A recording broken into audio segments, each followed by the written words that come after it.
The consequences of non-compliance with the data protection law are so severe for the business, from reputational harm, just business resilience overall, and the trust that we have been talking about. You need to allocate those resources, and you need to implementing privacy at the top of your budget and take it seriously. Let me welcome you all to the inaugural forum of EmpowerJA, Building Bridges for Success. Let us embark on this journey of learning and empowerment together.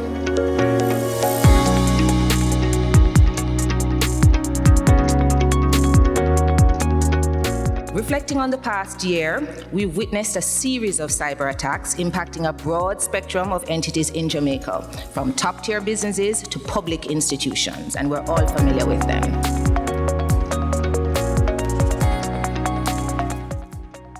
The IDB Group remains committed to working towards improving the life of every Jamaican citizen. We are committed to economic development and the growth of Jamaica's vibrant business community to further its impacts on the human, social, and economic development. More and more persons are looking at whether or not you have a privacy policy in place. More and more consumers are asking, what procedures have you established for me to deal with a suspected breach or a report of an actual breach? If I have a complaint about how your organization has treated with my information, who do I call? Where do I go? How will it be handled? Am I going to be ignored? And so, as a business, as a sector, as the entire public sector, these are things we have to be mindful of if we're thinking about going forward in today's world.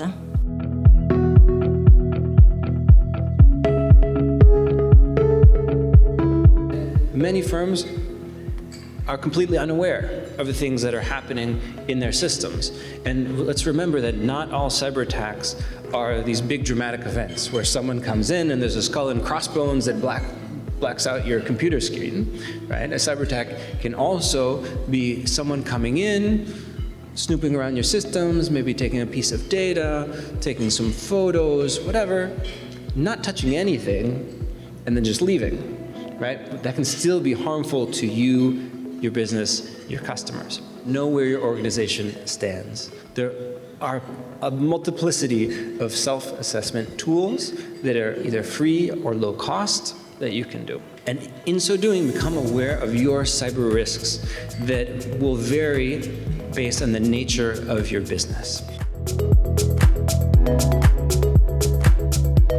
Try to ensure that persons conduct risk assessments so that they actually understand their assets. They know what exists and see what are the risks that are associated with each of these assets. Right? Because you have to know what your assets are and what are the risk levels that are there so that you can know how to make them more robust so that you can ensure that persons are trusting them.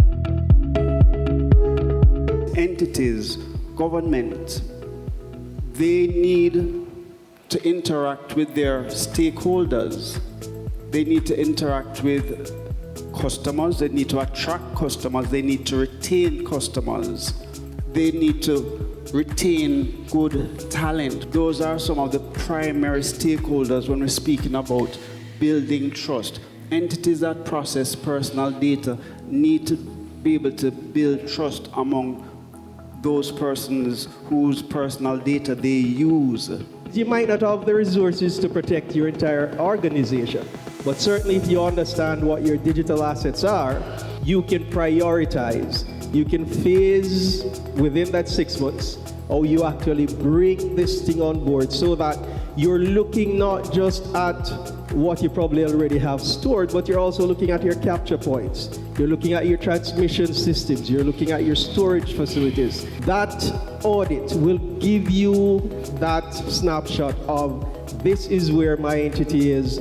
This is what I have to apply to this as far as resources are concerned. And this is how I can begin the process.